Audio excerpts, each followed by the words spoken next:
अस्सलाम वालेकुम and welcome to my new show. मैं हूं दुर्दाना नजम और आज हमें ज्वाइन किया है डॉक्टर इश्तियाक अहमद ने। Welcome to the show sir. You're welcome. Thank you. Nice. Sir, हाँ जी, जी, सर पाकिस्तान में हम कभी सोचते हैं कि चले इलेक्शन हो गए थे तो हालात कुछ बेहतर हो जाएंगे, चीज़ें बदलेंगी। हमारे हुक्मरान बहुत सारे ऐसे ऑप्टिक्स भी दिखाते रहते हैं, जैसे मरियम नवाज़ हैं, वो ईस्टर के मौके पर मरियम आबाद एक यहाँ शेखुपुरा के पास एक बस्ती है जहाँ क्रिश्चियंस रहते हैं, वहाँ गईं, उन्होंने कैश कुछ वहाँ मतलब टोकन के तौर पर सबको कुछ पैसे भी दिए और उनके साथ ईस्टर भी मनाया। इस तरह के कभी-कभी ऑप्टिक्स भी हमारे सामने आते हैं, हमें हम लोगों को पकड़ते भी हैं। जैसे आपको याद होगा कि सानेहा सियालकोट हुआ था, जिसमें वो श्रीलंकन बंदे को लिंच कर दिया था, लेकिन उसके जितने भी मुजरिम थे उनको पकड़ा भी गया, वो जेलों में भी हैं। इस तरह मतलब कानून भी अपनी जगह पर कहीं न कहीं हरकत करता है, लेकिन उसके बावजूद सर, पाकिस्तान में जो एक्सट्रीमिज़्म है, टेररिज़्म तो पैरेलल चल रही है ना, वो तो उसका तो एक अलग है। लेकिन जो एक्सट्रीमिज़्म की वेव है, जिसको आपने इचरा बाज़ार में भी देखा और आजकल 1-2 वीडियोज़ बहुत वायरल हुई हुई हैं। एक लड़की है, उसने पता नहीं कोई वीडियो बनाई, कोई कंटेंट ऐसा था जिसमें उन्होंने अहमदियों को सपोर्ट किया, सिर्फ़ इतना कहा मतलब बात की। उसपे उसकी एफआईआर कट गई, उसको थाने बुला के उससे पूछा गया कि आपने ये क्यों कहा किया, उनको सपोर्ट क्यों किया? इस तरह एक आप मौलवी साहब हैं, उन्होंने बच्चों के ऊपर तशद्दुद किया अपने मदरसे में, आपने देखी होगी वो वीडियो और उनको जेल भी गए थे वो, लेकिन उनको बड़े शान और शौकत के साथ वापस लाया गया, उनकी ज़मानत भी हो गई, उनको रिहाई मिल गई। तो सर ये किस तरह से ये जो पैरेलल सिस्टम ऑफ जस्टिस चल रहा है, जिसमें रायत भी है, पकड़-धकड़ भी है, उससे क्या मुल्क में कोई एक्सट्रीमिज़्म का जो ये तूफ़ान है, ये कभी थमेगा या ये इसी तरह बस चलता रहेगा? बात ये है, ये सुन के एक डिप्रेशन यहाँ बैठ के भी मुझे हो जाता है, तो आप लोग वहाँ रहते हैं, आपका हुँ। क्या हाल होता होगा ये देख के। जी सर।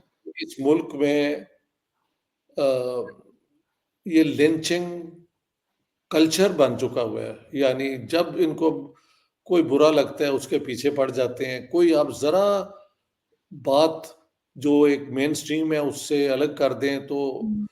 अ, बुरा हाल कर देते हैं। ये मौलवी जिसका ज़िक्र सुना है, ये सुबह से मैं देख रहा हूँ, ये जी सर। वायरल हो रहा है कि सोडोमाइज़ किया किसी बच्चे को, which is all too well known. ये हुँ, मदरसों में अक्सर होता है। अब हुँ, क्योंकि सोशल मीडिया में ये बात छुप नहीं सकती, तो हम तक आम पहुँच जाती है। हुँ, बचपन से हम सुनते आ रहे हैं कि ये मौलवी यही करते हैं और ये यकीनन कोई बड़ी बात नहीं है। फ़र्क इतना है कि सोशल मीडिया में अब ये चीज़ें छुप नहीं सकती। हुँ, एक्सट्रीमिज़्म तो हर उस सोसाइटी में होगी जो एक अननेचुरल बुनियाद पे लोगों की मज़हब के बुनियाद पे, जेंडर के बुनियाद पे, सेक्सुअल ओरिएंटेशन की बुनियाद पे कुछ अ, ऐसी पॉलिसीज़ बनाएगा जो नेचर के खिलाफ है। हुँ, हुँ, मैं तो इसके हक में हूँ कि लड़के जो हैं वो दोस्ती करें। ये इंडिया में मैं जब का आया हूँ, will you hmm, believe me, मैं इतना खुश हुआ कि हुँ, बुर्का पहनी हुई लड़कियाँ जो हैं, हुँ, वो हुँ, अपने खामंद हो सकता है, बॉयफ्रेंड हो सकता है, उनका हाथ पकड़ा हुआ, उनको ये कांधे पे पकड़ा हुआ, ये आम रोड पे जा रहे होते हैं लोग। सारे हिंदुस्तान की बात कर रहा हूँ। हुँ, तो बाकी जो बुर्का-शुर्का नहीं पहनते, वो तो उससे भी ज़्यादा आप जाएँ तो you find boys and girls everywhere together and nobody bothers them. हुँ, पाकिस्तान में मसला किनका है? मसला है लोअर मिडल क्लास और गरीब लड़के-लड़कियों का। हुँ, ज़ाहिर है हुँ, उनको भी एक-दूसरे से प्यार हो जाता है, लेकिन उसके लिए तो सारे तरफ़े दरवाज़े बंद हैं। हुँ, हमारी अपर क्लास जितनी वो डेकेडेंट और करप्ट है, वहाँ पे हर चीज़ हो रही होती है। वहाँ तक ना हुकूमत का, ना पुलिस हुँ, का, ना जुडिशरी का हाथ पहुँचता है। तो ये एक अनजस्ट सोसाइटी बन चुकी हुई है हुँ, और इसके अंदर रिफ़ॉर्म की बड़ी ज़रूरत है, जिसके ऊपर कोई बात नहीं करता। ये पिछले दिनों एक प्रोफ़ेसर को उन्होंने बंद कर दिया कि कहो कि ये डार्विन की थ्योरी ऑफ एवोल्यूशन जो है ये झूठ है। हुँ, आज ही मुझे किसी ने वीडियो भेजा है कि जी साइंस और पता नहीं मान लिया उन्होंने, ये सब बकवास है। हुँ, there is no biology without Darwin's theory of evolution, I tell you that. सारा साइंस रिसर्च ही उसी बुनियाद पे होती है। लेकिन ये लगे होते हैं हरकत इस किस्म की नॉनसेंस बातें करना। तो अब इस सोसाइटी के अंदर जहाँ पे एंटी इंटेलेक्चुअलिज्म हो, जिसमें एंटी डेमोक्रेटिक सोच हो, जिसमें एंटी फ्रीडम बातें होती हों, जिसमें एंटी ये यानी मिसोजिनिस्ट सोच जो है वो रिस्पेक्टेबल समझी जाती हो, हाँ जी, और माइनॉरिटीज को मार देना, उनके चर्च जला देना, उनके कब्रिस्तान जो जी। है रोज कर देना, ये हर रोज होता है पाकिस्तान में। सिर्फ अब हम ये ज्यादा सुन रहे हैं। ये पहले दिन से होता था। मेरे ख्याल से काम खराब हुआ है शुरू में, जब ये हुआ है ना 65 वॉर इंडिया के साथ, उसके बाद जुनूनियत की बंडी जो है वो बढ़ती गई है वक्त के साथ। और जनरल सहरग के दौर में तो वो फिर पूरी उसको पैट्रनाइज किया गया। ना जनरल जिया रहे हैं, ना वो लोग जो उनके इर्द गिर्द थे, लेकिन वो इतना कुछ सोसाइटी में ये फैल चुके हैं। इन्हें कहते हैं स्लीपिंग सेल्स। ये आउट ऑफ कंट्रोल भी है। जरूरी नहीं कि इनको कोई ऊपर से हुक्म आए कि ये आप जाके कर दें। ये लोकल मौलवी के साथ मिलके, लोकल गुंडा जो है उनके साथ मिलके, तो सुना है गुजर खान में एक चर्च इन्होंने ईस्टर वाले दिन जला दिया। आजाद कश्मीर जो हमारा है सो कॉल्ड, वहां पे वो केंटकी चिकन वाले के पीछे पड़ गए हैं, और जला दिया उसको। जला दिया है। तो आप देखें ये जुनून है। मैं तो ये भी कहता हूँ कि पाकिस्तान का वजूद ही जुनून में पैदा हुआ था। इन्होंने 2 साल जो मुहिम चलाई उसमें नफरत, anti Hindu, anti whatever, Pakistan का मतलब क्या, ला इलाहा इल्लल्लाह, ये नारे लगाए। उसी में इन्होंने कहा कि जो मुस्लिम है तो मुस्लिम लीग में आ, जो मुसलमान पाकिस्तान के हक में वोट नहीं देगा मुस्लिम लीग को, उसका निकाह जो है वो कैंसिल हो जाएगा, और उसका वफात हो जाए तो हम नमाज जनाजा नहीं पढ़ाएंगे। ये मेरी पंजाब वाली किताब में और जिना वाली किताब में ये सारी डिटेल्स हैं। I have given the reports of the Punjab governors every Fortnite. तो ये कोई नई बात नहीं है। हुआ ये था कि जब पाकिस्तान बना है तो उस वक्त तो इन्होंने हमले कर शर के हिंदुओं की प्रॉपर्टी छीन ली, उनको यहाँ से भगा दिया। तो कुछ देर तक इनकी मौजें वही होती रही, प्रॉपर्टी केस, हाँ जी, ये करते रहे। फिर क्योंकि इकोनॉमी का सत्यानाश हमारी रजीम ने कर दिया है, हाँ जी, अफगान जिहाद ने अपने लोगों को लगा दिया, तो उसके बाद अब कोई नया आउटलेट लोगों के पास नहीं है। तो जहाँ आउटलेट नहीं है वहां पे ठीक है, कभी कभी कोई जज बेचारा कोशिश करता है, तो मसलन वो आसिया बेबी के मार दिया था ना पंजाब गवर्नर को, लेकिन परवेज अली शाह जिस जज ने उसको शायद रिलीज किया, उसको पाकिस्तान से भागना पड़ा, ये भी फैक्ट है। जी सर। हाँ, तो this is going on now for a very long time. और हमारी जो है ना रूलिंग क्लास वो इतनी बदमाश है कि उनकी मौजे मौजे हैं। मैं जब जाता हूँ पाकिस्तान में, आई टेल यू, जितनी शराब मुझे वहां ऑफर होती है मुझे कहीं और नहीं होती। जी सर, यही मैं पूछना चाह रही थी आपसे कि अगर आप रूलिंग क्लास को देखें, वो इतनी मॉडर्न है। मॉडर्न नहीं है, करप्ट है। मैं तो मॉडर्न सोसाइटी में रहता हूँ। कभी किसी स्वीट में उसको अगर वो घर बुलाते हैं तो ऐसे शराब कोई नहीं ऑफर करता। ज्यादा ज्यादा भी dinner they may invite you for wine और something, and that's all. You have to behave yourself, क्योंकि अगले दिन सबने काम करना होता है। इन लोगों ने ना काम करना है, ना 10 नौकर होते हैं बेचारे, जिनको ना कभी छुट्टी ईद पे मिलती है ना कुछ मिलता है, सुबह शाम गाली और काम करवाते हैं। तो पाकिस्तान एक डेकेडेंट मुआशरा है, डेकेडेंट, दैट्स द वर्ड। इसमें कोई इंसानियत कदरें जो हैं वो अब नहीं रह गई। पहले थी, कुछ ऐसे मौलवी भी थे जो बेचारे इंतहाई शरीफ आदमी थे, ऐसी कोई बात नहीं है, लेकिन वो सारे साइडलाइन हो गए हैं और वो गुंडागर्दी के जो माहौल है वो कायम है अब। तो ये आपका सवाल जो है, ये इसका जवाब कोई आसान तो देना नहीं है, क्योंकि आप तो वहां रहती हैं, आप तो देखती होंगी कि ये क्या होता है हर वक्त। जी सर, बहुत डिप्रेशन होता है, बहुत ज्यादा। मुझे याद है, मुझे इतना दुख हुआ, वो ये बस के अंदर जो होती थी ना, वो सर्व करती थी। एक जी, लड़के ने उससे जी, जी, डाइवो में। हाँ, वो कि मैं तेरे से शादी कर, वो उन्होंने एग्री किया, उसे कत्ल कर दिया। हुँ, तो ये इस किस्म की जो है हुँ, वो घिनौनी किस्म की वहशत हुँ, जो है पाकिस्तान के अंदर, वो और कहीं नहीं है। मैं ये भी हुँ, कहने को तैयार हूँ कि अब जो शिया भी जो हैं, जो मातम करते हैं, वो वाला हुँ, नहीं है जो लखनऊ और उधर एक मरसिया पढ़ के और वो इस हुँ। किस्म का मातम, ये वहशत की तरह से होता है। छुरियाँ मारना और जी ब्लेड सर। और बच्चों को करना। तो ये सारा basically it means brutalisation of sensibilities, हुँ। Brutalisation of sensibilities. सर ये कैसे क्यों किया? ये सर कोई सोची-समझी स्कीम के तहत है कि माशरे को क्योंकि मतलब ये कोई वैसे तो इतनी, देयर इज़ नो कंस्पिरेसी। अच्छा। पाकिस्तान शुरू से एक आर्टिफिशियल स्टेट है और इन्होंने अपनी सॉवरेनिटी, अपनी सारी चीज़ें मार्केट में बेची हैं। पहले अमेरिकन्स के आगे, हुँ, हुँ, फिर कोई और दाम लगा दे सऊदीज़ के आगे और फिर ये हुँ, चाइना के पास पहुँच गए हुए हैं। और हुँ। चाइना के अब सुना 5 बंदे इन्होंने मार दिए हैं, तो वहाँ से भी इनको जी ठीक सर, होगा। जी ये सर। समझते हैं कि ये ऐसे ही चल रहा है और ये हुँ, चलता जाएगा। तो हुँ, वजह ये है, इतना बड़ा मुल्क है, अगर ये कोलैप्स कर जाए, हुँ, तो कितने मिलियन लोग भागेंगे इधर-उधर, सारी दुनिया अपसेट हो जाएगी।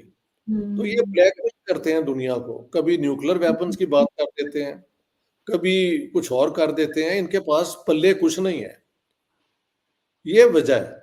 ये बिल्कुल खोखला इनका वो है ज़हन और सारा जो है ना, फिर वो जो होता है फ्रस्ट्रेशन, वो अपर क्लासेस के खिलाफ तो अवाम पूरी नहीं कर सकता।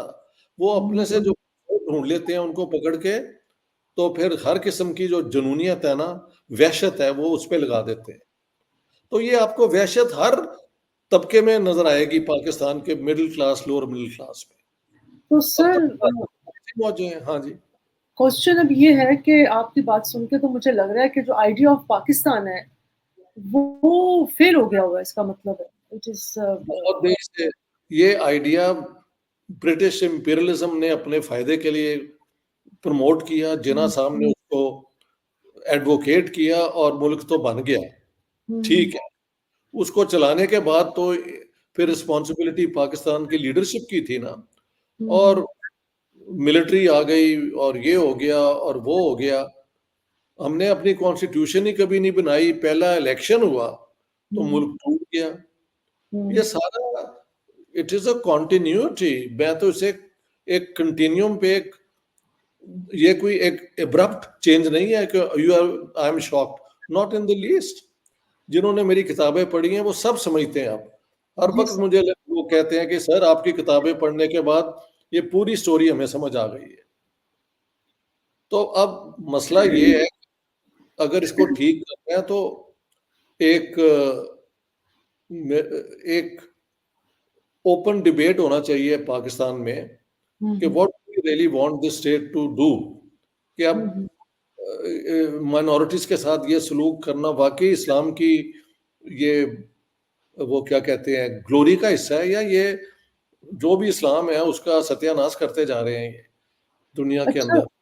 अच्छा हाँ जी। सर, अगर एक हाइपोथेटिकली एक बात अगर ये सोचें, सपोज़ कि कायदे-आज़म अगर 2, 3, 4 साल ज़िंदा रह जाते, पाकिस्तान का पहला आइन बना देते, तो क्या आप समझते हैं कि मतलब हम बात क्योंकि आइडिया ऑफ पाकिस्तान की कर रहे हैं, तो हालात डिफरेंट होते? Very good question. मैंने कहा है कि पाकिस्तान की जमहूरियत का डिज़ास्टर डिस्ट्रॉय हुँ, करने में मोहम्मद अली जिन्ना का सेंट्रल रोल है। Oh! I have shown it अच्छा, in my Jinnah book. You okay. See, when he became governor general, हुँ, हुँ, उन्होंने 1935 एक्ट को और इंडिपेंडेंस एक्ट 18 जुलाई को अमेंड करवाया through Mountbatten and acquired powers which the British viceroys did not have. He acquired powers which nobody ever had as governor general, हुँ, और उन हुँ, powers के जरिए इन्होंने इलेक्टेड गवर्नमेंट जो है पार्लियामेंट्री सिस्टम में आर्टिकल हुँ, 93 के तहत under the 1935 act, hmm, the hmm, has the power to impose governor rule if two conditions are present. एक, कि जो रूलिंग पार्टी है उसका लेजिस्लेचर में मेजोरिटी ना रहे, ठीक है। दूसरा, कि लॉ एंड ऑर्डर सिचुएशन इतनी बुरी हो जाए कि वो एक्सप्लोसिव सिचुएशन हो। तो नॉर्थ वेस्ट फ्रंटियर में जो हुकूमत थी वो खुदाई खिदमतगार और कांग्रेस की थी, उनके पास अच्छी मेजोरिटी थी और में एक मेजोरिटी और कोई लॉ एंड ऑर्डर सिचुएशन नहीं था। जिन्ना साहब ने वो एक्स्ट्रा ऑर्डिनरी पावर्स के जरिए उस हुकूमत को डिसमिस किया and I have quoted the governor of north west frontiers sir George Cunningham, जिसको जिन्ना साहब वो रिटायर हो गए थे वापस लाए थे, उन्होंने कहा कि I don't understand how Jinnah can dismiss this government, there is no provision for it. एक ये किया। दूसरा, सिंध के अंदर मुस्लिम लीग की हुकूमत थी, Ayub Khuhro was the chief minister, तो इन्होंने फैसला कर लिया कि कराची जो है वो सिंध से अलग करके फेडरल टेरिटरी बन जाएगा। उसने कहा हमारे सारे सिंध में शुरू से जो कैपिटल है सिंध का वो तो कराची है और हमारी लेजिस्लेटिव असेंबली भी वहां है। उनको कहा गया कि उठो यहाँ भागो यहाँ से, this is all federal territory. तीसरा, जाके बंगाल के अंदर जहाँ 55% वो बंगालीज थे, उनको कहा कि I tell you the sole language of Pakistan will be Urdu and no other language but Urdu. तो वहां पे वो उन्होंने कहा कि यार 3% जो पाकिस्तान के लोग उर्दू बोलते हैं उनकी मदर टंग है, वो 55 पे इम्पोज कर रहे हैं, ये कैसा पाकिस्तान है। उस दिन से एजिटेशंस वहां शुरू हो गई। तो जिन्ना साहब अगर और कुछ देर रहते तो और सत्यानाश पहले पाकिस्तान का कर जाते। He was not a Democrat, he was an autocrat, और वो ऑटोक्रेसी के बाद में ब्यूरोक्रेसी ने पूरी इस्तेमाल की है। मलिक गुलाम मोहम्मद ने आके एज गवर्नर जनरल जो थे प्राइम मिनिस्टर को डिसमिस कर दिया, ये कर दिया, वो कर दिया। वो तो मजाक बन गया था पाकिस्तान जब तक कि अयूब खान ने मिलिट्री coup नहीं किया। तो ये जिन्ना साहब अगर ज्यादा रहते तो शायद पाकिस्तान ठीक हो जाता। I would put a big question mark against it.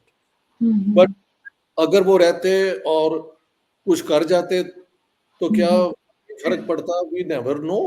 मगर जो उन्होंने किया while as governor general, that destroyed the foundations of democracy in Pakistan। और मैं दो किताबें आपको दोबारा बताता हूँ। एक तो है The Destruction of Pakistan Democracy by Alan McGrath। This is published by Oxford University, Karachi, 1991। दूसरी किताब है Pakistan the formative phase by Khalid bin Saeed. This is also published in 1991 99 दोबारा। तो ये आप किताबें पाकिस्तान में पब्लिश हुई हैं, मैं कोई बाहर की बात नहीं कर रहा। और ये सब मवाद और प्लीज मेरी अपनी रिसर्च जो है वो जिन्ना वाली किताब में भी है। सो आई डोंट नो जिन्ना साहब होते तो और क्या क्या करते। ये 3 हरकतों से तो पाकिस्तान का तभी सत्यानाश हो गया, जमहूरियत का भी हो गया, फेडरेशन का भी हो गया। और सिंध के साथ जहां पे इन्होंने पनाह ली थी सब उर्दू स्पीकिंग ने, वहां से उनको छुट्टी उनकी करा दी और उनके शहर पे कब्जा कर लिया। यार ये क्या बात हुई। तो सर ये जो पंजाबी जो डोमिनेंस है पाकिस्तान में उसका कितना कसूर है, क्योंकि मुझे अब जाती तौर पे लगता है कि पाकिस्तान को सबसे ज्यादा नुकसान पंजाब ने पहुंचाया है। ये जो पंजाबी ब्यूरोक्रेसी है, पंजाबी फौज है, पंजाबी जो डोमिनेंस है। क्योंकि अगर आप केपी में भी चले जाएं तो मैंने अगर कभी रिपोर्टिंग करने का मौका मिला केपी के लोगों से बात करने का, वहां जाने का और उस तरह से मिलने का, उनका बिल्कुल वो और एक लेवल पे आकर बात करते हैं। उनके अंदर बड़ी, मैं कहना चाहूंगी उनके अंदर बड़ी इंसानियत है, बड़ा एक कोलैबोरेटिव और कोऑपरेटिव किस्म का उनका एक बिहेवियर होता है। सिंध का भी हम लोग रहे हुए हैं, वहाँ भी एक ऐसा कुछ नहीं है। लेकिन ये पंजाब में तो मतलब माजरत के साथ देखते हैं कि एक अजीब सा एक जैसे शेमलेस क्या कहूँ मैं। I know, as a Punjabi, I feel ashamed every day in the morning when I see। तो मसला ये है क्या किया जाए, क्या पूरे पंजाबियों को कह दिया जाए या कि देखें पाकिस्तान बनने के बाद मौजें ही मौजें किस तो पाकिस्तानी ब्यूरोक्रेसी की, पाकिस्तानी फौज की हुई है ना। बाकी सब को तो इन्होंने साइडलाइन कर दिया है। एक हद तक पख्तून इन्होंने इंक्लूड किए हुए हैं, और पख्तून इनको डंडा भी सही करते हैं, आपको पता है? उनसे डरते भी ये हैं। बाकी हुँ, सिंधियों को नीचे दिखा देना, बलोचों के ऊपर जाके बम गिरा देना, उर्दू स्पीकिंग का भी मज़ाक उड़ा देना, ये सब होता है। सिर्फ़ डरते हैं तो पख्तूनों से डरते हैं पंजाबी जो हैं। और वाक़ई मेरे स्टूडेंट जो पख्तून हुए हैं, बलोच हुए हैं, उनमें मैंने एक पॉलिटिकल अवेयरनेस बहुत ज़्यादा देखी है, और वो जब एक-दूसरे से बात करते हैं तो अपनी ज़ुबान में करते हैं। हुँ, हमारे पंजाबी जो है वो उर्दू में एक-दूसरे से बात कर रहे होते हैं, और बिल्कुल वो उस उर्दू में वो क्या कहते हैं, मुहावरे कोई नहीं होते, दे आर फंक्शनल उर्दू।